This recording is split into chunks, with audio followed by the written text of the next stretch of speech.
Please subscribe the channel and press bell icon for notification. नमस्कार, consumer अड्डा में आपका स्वागत है। आपके साथ मैं हूं विपिन भट्ट। कोरोना आया तो लगा कि पहले से खस्ताहाल प्रॉपर्टी बाजार अब दब ही तोड़ देगा, लेकिन हुआ कुछ अलग। पिछले 2-3 महीनों में प्रॉपर्टी बाजार में जिस तरह का माहौल बना है और लोग घर खरीदने के लिए आगे आ रहे हैं, उसे देखकर समझ आ रहा है कि यहां पर समीकरण बदल रहे हैं। चाहे होम लोन हो या फिर घरों की कीमत अब वो कस्टमर्स के बजट में बैठ रही है।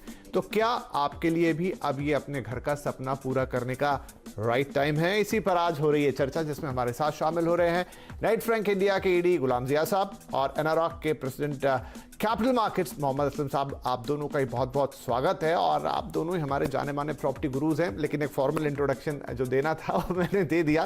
तो जिया साहब, आपसे शुरुआत करते हैं। प्रॉपर्टी बाजार में हम देख रहे हैं लगातार 2-3 महीने से, चाहे आपकी रिपोर्ट्स हो, चाहे एनारॉक की रिपोर्ट्स हो, चाहे किसी और के रिपोर्ट्स हो, लगातार यह है कि बिक्री बढ़ती जा रही है, लोग आगे आ रहे हैं, घर खरीद रहे हैं। आखिर वो कौन से फैक्टर्स काम कर रहे हैं जिससे एक समय हम देख रहे थे ग्राहक जो बिल्कुल ऑलमोस्ट गुड बाय कह चुका था रियल एस्टेट को, अब वापस आ गया है? सबसे पहले इंपॉर्टेंट चीज तो समझने वाली ये है कि काफी अरसे से, जो जैसा आपने भी कहा, लोग मकान खरीदने से दूर रहे। लोगों ने मकान खरीदने का फैसला कुछ वक्त के लिए उठा रखा था और इस दौरान में प्रॉपर्टी के प्राइसेस गिरे हैं, जैसा आप बता रहे हैं। होम लोन के दरों में, के रेट्स में भी बहुत गिरावट आई है। हर तरह से इस तरह का एक माहौल हर तरफ से तैयार होता चला गया कि जिससे खरीदार के लिए अब ना कहना मुश्किल हो गया, दोभर हो गया। और इस वक्त अब जो पिछली बार चंद दिन पहले एक और जो स्कीम, जो हालांकि महाराष्ट्र स्टेट गवर्नमेंट ने बहुत पहले ही ये चीज स्टैम्प ड्यूटी रिडक्शन वाली भी बाजार में ले आए, जो तकरीबन 3% उन्होंने रिडक्शन कर दी। और बिल्डर्स, जो बिल्डर्स की लॉबी है, उन्होंने भी बकाया 2% भी उन्होंने हटा दी। तो 5% स्टैम्प ड्यूटी भी नजरों के सामने से निकल चुकी।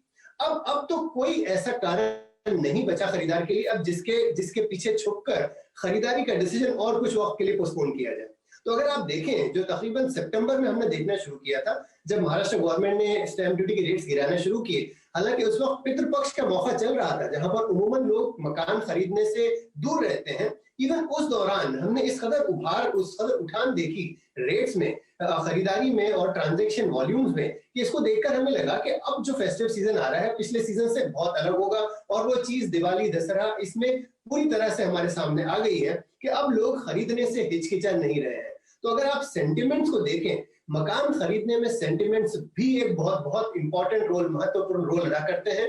और बाकी सारी चीजें जो सही हो रही थी, एक सेंटिमेंट्स बनते दिखाई नहीं दे रहे थे। लोगों को अब भी लग रहा था कि शायद दाम और गिरेंगे, और जब दाम गिरते हैं तो लोग यही सोचते हैं कि एक दिन और रुक जाओ, कल शायद और अच्छी डील मिल जाए। लेकिन अब इस जो स्टैम्प ड्यूटी करेक्शन के तौर पर जो चीज सामने आई, उसके बाद लोगों को एहसास हुआ कि बस अब ये वक्त है, अब मकान खरीदना सही है, और लोगों ने मकान खरीदना शुरू कर दिया। ये है अब तक का जो ब्यौरा, जो अगर मैं लूं, एक एनालिसिस ये है जो आपके सामने रखना चाह रहा था। Over to you. राइट। तो असलम साहब, जो पूरा डिटेल तो बता ही दिया कि आखिर क्या हुआ कि लोग निकलकर आने लग गए बाहर। अच्छा, हम एक तरफ बात करते थे हमेशा से, सालों से, कि दाम कब कम होंगे, दाम कब कम होंगे, और देखिए कंज्यूमर के लिए Please subscribe the channel and press bell icon for notification. तो दाम तभी कम होता है जब उसके बजट में बैठ जाए, क्योंकि बड़ा डिसीजन होता है, बहुत बड़ा अमाउंट उसे देना होता है। हमें लगे कि 2% का रिडक्शन आ गया, 5% का, उस परसेंटेज से कोई लेना देना नहीं होता किसी को, उसकी पॉकेट में आना चाहिए। एक मोटी ईएमआई जो बनती है वो देने के लिए वो कैपेबल होना चाहिए। तो क्या हम माने कि दाम अब वहां चले गए जहां पर अब वो आदमी के बजट में फिट बैठ रहे हैं? मकान तो सबको खरीदने ही थे, लेकिन चूंकि बजट के ही बाहर चला गया था, पॉकेट के ही बाहर चला गया था, तो कैसे लेते? नहीं, बिल्कुल कहना आपका ठीक है। देखिए कि दाम, अगर हम बात करें कि जो एक बहुत बड़ा रीजन था कि अपना रियल एस्टेट में एक हम लोगों को मंदी भी चल रही थी और जो खरीदार बाहर नहीं आ रहे थे, उसमें बहुत बड़ा रीजन था कि दाम उनको अपने मन मुताबिक नहीं मिल रहे थे। लेकिन ये कोविड में इसमें यही हुआ है कि हमने ड्यूरिंग द कोविड सबके सारे कंसल्टेंट, सारे जितने भी रियल एस्टेट के जिन्हें बुद्धिजीवी माना जाता है या उनको कहा जाता है कि उनकी राय काफी अच्छी रहती है, सबने ये अज्यूम कर लिया था कि ये तो अब डूम हो गया है। मतलब वैसे भी रियल एस्टेट नहीं चल रहा था, रेसिडेंशियल मार्केट ओवरऑल नहीं चल रहा था, लेकिन अभी कोविड के बाद तो और हालत खराब हो जाएंगे। लेकिन कोविड ने एक अच्छी बात करी है कि उसमें एक तो लोगों को एहसास हुआ कि उनको अपना घर होना चाहिए, रेंटल की जगह उनको अपना घर देना चाहिए। और सबसे बड़ी बात ये रही कि सबको अपग्रेड करना था, क्योंकि उन्होंने देखा कोविड में सबको एक क्वारंटाइन अगर होना था तो वो था। तो ये सबके चलते हुए मुझे लगता है कहीं ना कहीं प्राइजेस कम होने का इफेक्ट तो डेफिनेटली हुआ है, क्योंकि डेवलपर्स ने भी इस बार बहुत समझदारी की बात ये करी है कि उन्होंने प्राइजेस बढ़ाए नहीं। जब उन्होंने देखा कि मार्केट में इतना बूम आया, उतने सारे बायर्स मार्केट में आ गए, प्लस उन्होंने जो स्कीम्स निकाली हैं लोगों को और रिझाने के लिए, वो काफी काफी अच्छी रही हैं। तो जैसे आपने बोला कि ईएमआई मुझे क्या बनता है आज की डेट में, उसके बहुत सारे इफेक्ट एक साथ हो गए। एक तो डेवलपर्स की स्कीम कि आप 5% अब दीजिए, बाद में आप पोजीशन पे दीजिए। दूसरा आपको ये हुआ कि ये 5% 510 5590 और 5595 व्हाटएवर, इन सब से ये हुआ कि आज की डेट में अगर मुझे 2 साल तक ईएमआई नहीं भरना है तो मुझे अपना जॉब की जो इनसिक्योरिटी है उसको टेकन केयर किया गया, उससे मेरे को एक फायदा हुआ।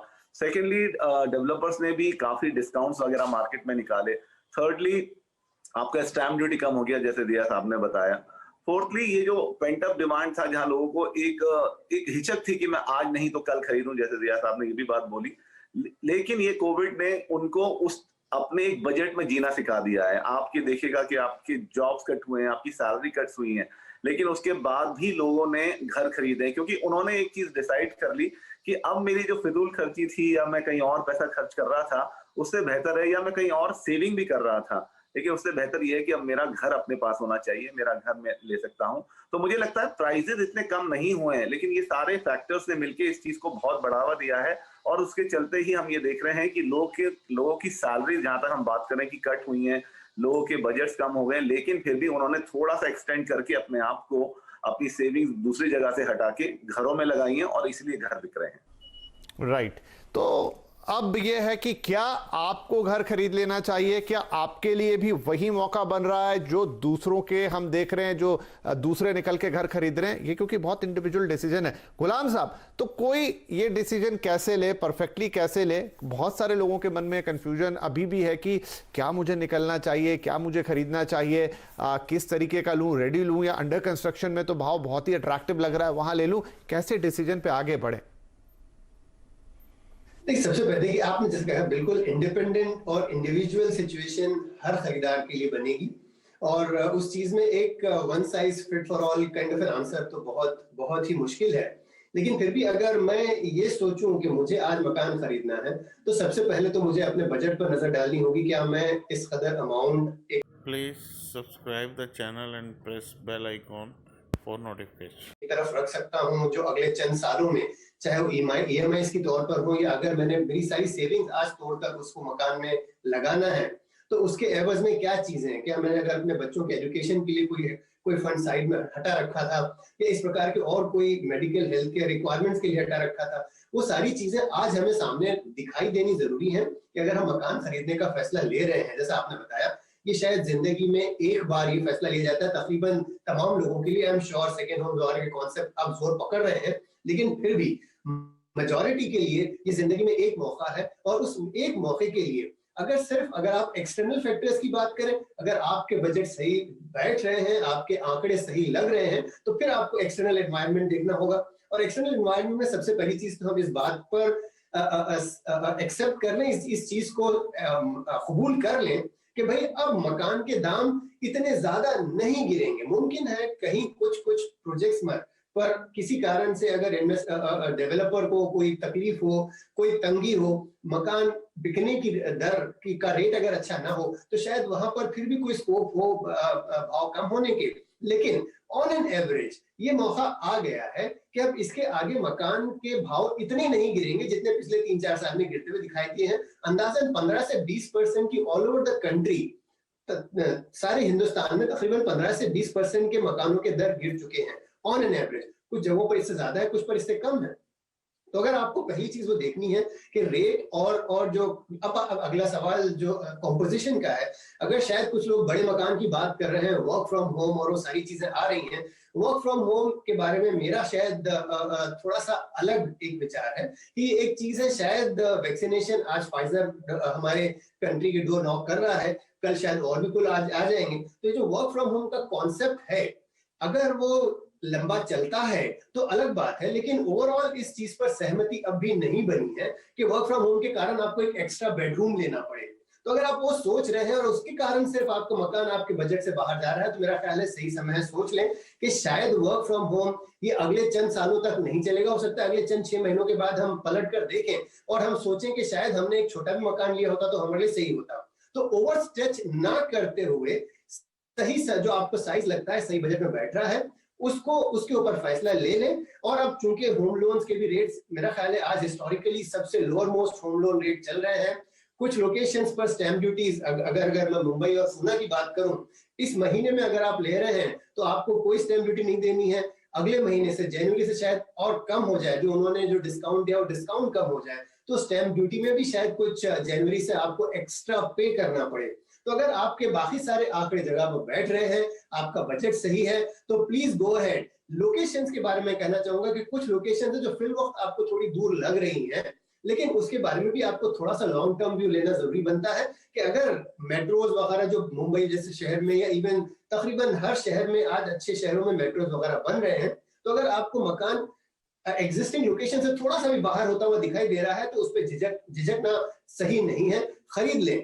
अगर आज जो शहर से शायद 1 किलोमीटर 2 किलोमीटर आगे दिख रहा है, तो अगले चंद सालों में शहर उससे आगे निकल जाएगा और ये सारी चीजें इंफ्रास्ट्रक्चर के तौर पर भी आपके लिए फेवर में होने वाली है। गुलाम साहब, ये बहुत इंपॉर्टेंट पॉइंट आपने उठाया है, ये मैं लेकर एक बार मोहम्मद असलम साहब के पास भी जाता हूं। असलम साहब, जो गुलाम जिया साहब कह रहे हैं ना, तो मेरी जो कुछ लोगों से बात हो रही है, कईयों के मन में सवाल है। फॉर एग्जांपल, ये दिल्ली का मामला है जहां आपको थोड़ा नोएडा में बहुत सारे बिल्डिंग्स बने हैं और उन्होंने कहा कि मैंने फ्लैट तो फाइनलाइज कर लिया, वहां पर कीमत भी मुझे बिल्कुल मेरे मन मुताबिक मिल रही है, लेकिन मुझे पता चल रहा है कि वो तो पूरी की पूरी बिल्डिंग और उसके साथ की दोनों बिल्डिंग्स पूरी तरह से खाली है, कोई रहने ही नहीं आया है, हॉन्टेड बिल्डिंग जैसा लग रहा है। तो क्या अब आपको यहां दूरदर्शिता देखनी चाहिए, जो गुलाम साहब कह रहे हैं कि आज नहीं तो कल चीजें जुड़ेंगी तो वहां पर लोग आ जाएंगे, लेकिन अगर आपके लिए मौका बन रहा है तो आपको लेना चाहिए। ये भी एक बहुत बड़ी दुविधा है लोगों के मन में। डील्स तो मिल रही हैं, लेकिन ऐसा लग रहा है कि इसे लेना चाहिए या नहीं लेना चाहिए। देखिए, आपने स्पेसिफिकली ये नोएडा, ग्रेटर नोएडा की बात करी है, तो वहां पे अभी भी थोड़ा सा मैं कहूँगा सावधानी बरतनी चाहिए आपको ऐसी बिल्डिंग में लेने के लिए कि जहाँ पे कोई पहुंचा ही नहीं है, क्योंकि ऐसा ना हो कि सारे इन्वेस्टर फ्लैट्स हों और फिर बाद में आप ही अकेले वहां रह रहे हैं, जो कि अपने आप में एक थोड़ी मुश्किल की बात है। लेकिन इसके अलावा अगर हम इसे जनरल तरीके से बात करें तो उसमें जो गुलाम साहब ने बोला है वो बिल्कुल ठीक बात है कि आपको एक्चुअली दूरदर्शिता तो रखनी ही पड़ेगी, क्योंकि अगर आप इस जो अभी मंदी का माहौल था पिछले 5 साल से जो हम देख रहे थे, अभी तो हम लोग चारों तरफ सेल्स देख रहे हैं, उसके चलते हुए काफी बायर बाहर है मार्केट में। लेकिन अगर आप पिछले 5 साल में भी देखें तो जो लोगों ने 2015 में, अगर हम वापस नोएडा की ही बात करें तो 2015 में जो अगर लेट्स से फॉर एग्जांपल अगर उन्होंने किसी अपने वर्क प्लेस से दूर लिया था, आज 5 साल में वो पूरी आबादी बस गई है वहां पे। तो मुझे लगता है कि ये दूरदर्शिता आपको रखनी पड़ेगी और हर इंडिया के किसी भी स्टेट या किसी भी सिटी में आपको रखनी पड़ेगी, क्योंकि जिस तरह से अर्बनाइजेशन हो रहा है, जिस तरह से लोगों को नए नए एवेन्यूज मिल रहे हैं, जिस तरह से नई इंडस्ट्री आ रही है, हमने जिस तरह से देखा है कि जो रिकवरी इंडिया में देखी गई है in terms of economic recovery की बात कीजिए या आप देखिए इंडस्ट्रियल आउटपुट की बात दीजिए, सब चीजें आप देखिए तो इंडिया का जो अपने आप में एक जिसे हम बार बार बोलते हैं कि एक पॉपुलेशन जो है वो हमारी बहुत कई बार एडवांटेज में काम आती है, और उसके चलते हुए जो मैंने बात करी अभी कि अर्बनाइजेशन जो हो रहा है उसके चलते हुए आपको please subscribe the channel and press bell icon for notification. वो बहुत जिस तरह गवर्नमेंट की पॉलिसीज भी हैं कि रोजगार लोगों को मुहैया कराए जाए, कि उनको सिटीज के बाहर ले जाए, सो दैट डीकंजेस्टेशन ऑफ सिटी भी हो। तो ये सारी दोनों स्कीम अगर एक साथ काम करती हैं तो डेफिनेटली आपको आपके शहर के बाहर अगर आपको किसी रेप्यूटेड डेवलपर्स या बेसिक इंफ्रास्ट्रक्चर आपको मिल रहा है वहां पे, जिसमें हम हमेशा से बात भी करते हैं कि थोड़ी सी आप अपने आप में ड्यू डिलिजेंस कर लीजिए कि फ्यूचर में वहाँ क्या प्लान है गवर्नमेंट के, तो काफी बार आपको काफी मुनाफा भी हो जाता है। और कई बार आपका जो डिसीजन है वो जब आप पूरी तरह इसे कहते हैं वेल इन्फॉर्म्ड डिसीजन आप लेते हैं तो डेफिनेटली आपके उसमें काम आता है। लेकिन अगेन आपके क्वेश्चन का जवाब यह है कि डेफिनेटली आपका होराइजन रियल एस्टेट में तो हम हमेशा कहते हैं कि 5 से 7 साल को होना चाहिए, तो आपको थोड़ा सा लंबा सोच के अपने घर का डिसीजन लेना चाहिए। जी बिल्कुल, चलिए बढ़िया है। तो काफी चीजें क्लियर होती जा रही हैं यहाँ पर कि घर खरीदने का वक्त तो है, मौका है, लेकिन अपने आप को कैसे तौलेंगे कि कहां हम खड़े हैं और हमारे लिए कितना मुफीद ये मौका बन रहा है। ज्यादातर लोगों के लिए तो है। तो एक छोटा सा ब्रेक लेते हैं और कुछ छोटी छोटी बातें यहाँ बाकी हैं, वो भी टिप्स लेंगे अपने एक्सपर्ट से, लेकिन अभी ले रहे हैं छोटा सा ब्रेक।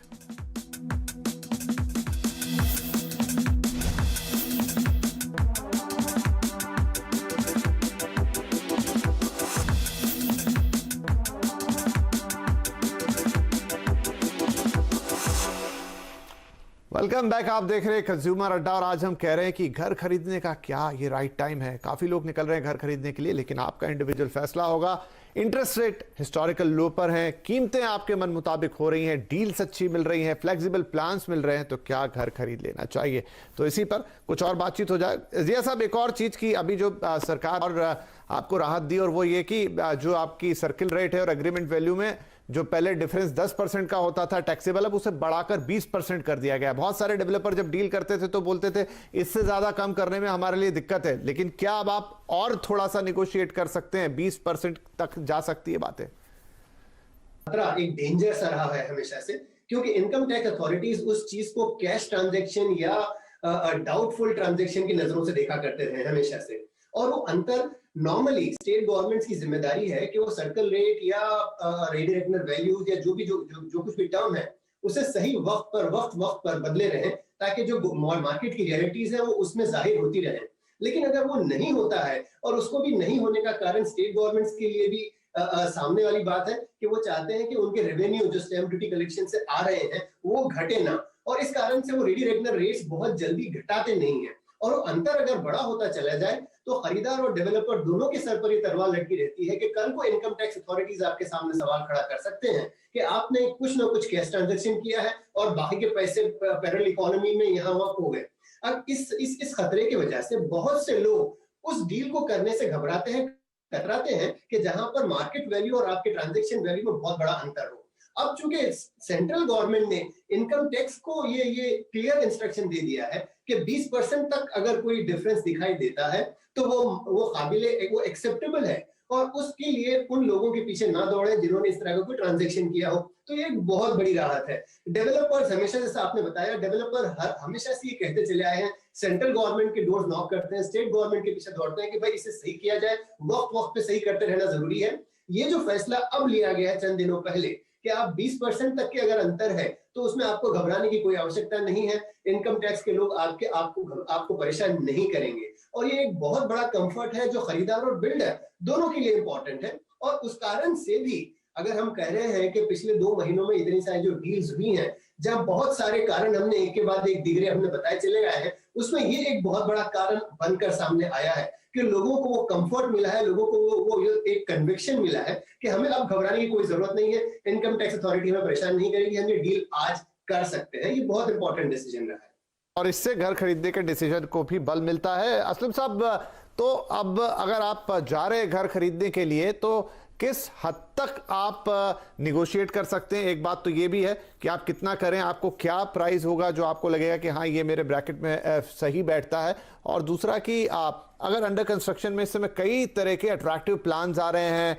कीमत ऐसी आ रही है कि आदमी को लग रहा है कि ले लिया जाए, लेकिन कहीं अंडर कंस्ट्रक्शन में आज लेकर कल की दिक्कत तो नहीं होगी?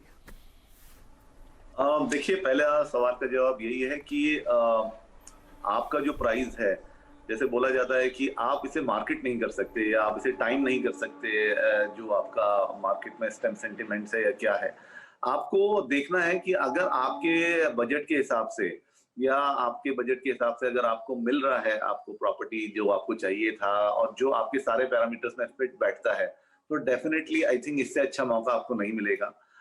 जैसे हम लोग अभी डिस्कस कर चुके हैं, रेट ऑफ इंटरेस्ट एकदम लोएस्ट पे है, आपका रेट ऑफ डेवलपर्स बिल्कुल बैठे हैं कि प्लीज आइए और ले जाइए, क्योंकि उनकी भी इन्वेंट्री इतने सालों से पाइल अप हो रही थी। तो मुझे लगता है ये चारों तरफ से आपको पूरा मोटिवेशन है आज की डेट में अपना एक ड्रीम होम फाइनल करने के लिए। मैं तो यहाँ तक एडवाइस करूंगा कि अगर आपको थोड़ा सा एक्सटेंड करना पड़े तो दूसरी सेविंग्स में निकाल कर आज आप अपना घर फाइनल कर लीजिए, बिकॉज ये जो बातें हैं या ये जो चल रहा है ट्रेंड, ये ज्यादा दिन तक नहीं चलेगा। अभी जैसे हम बात कर रहे थे, ये पेंट अप डिमांड है या गवर्नमेंट की तरफ से जो इनिशिएटिव है उसके चलते हुए ये सारा सेल्स अभी हो रहा है, लेकिन ये मुझे लगता है और 3-4 महीने बाद आई थिंक ये थोड़ा यूफोरिया कम होगा और वापस क्योंकि इन्वेंट्री कम होती जा रही है तो रेट वापस फॉर्म हो जाएंगे। तो मुझे लगता है जिसको जो मौका मिलता है और आपके बजट के हिसाब से, तो इसमें अभी और वेट करना ठीक नहीं है। आपके दूसरे सवाल का जवाब यही है कि हम हमेशा से बात करते हैं कि जब आप अंडर कंस्ट्रक्शन लेने जाते हैं तो आपको एक्स्ट्रा कॉशियस होना होगा। यहाँ पर आप आज की डेट में हर किसी का माल बिक रहा है, क्योंकि अभी हम जब मार्केट थोड़ा सा अच्छा नहीं कर रहा था तो जो अच्छे डेवलपर थे उनका ट्रैक रिकॉर्ड देखकर या उनका पास जो उन्होंने डिलीवरी करी है उसको जाकर देखकर आप उन सब डेवलपर्स के यहाँ खरीद रहे थे। लेकिन आज की डेट में जब चारों तरफ एकदम एक भीड़ चाल चली है कि आप सबको खरीदना है, तो उस टाइम में कई बार ऐसा भी हो सकता है कि कोई आप गलत डेवलपर के साथ अपना पैसा हार्ड एंड मनी इन्वेस्ट कर दें।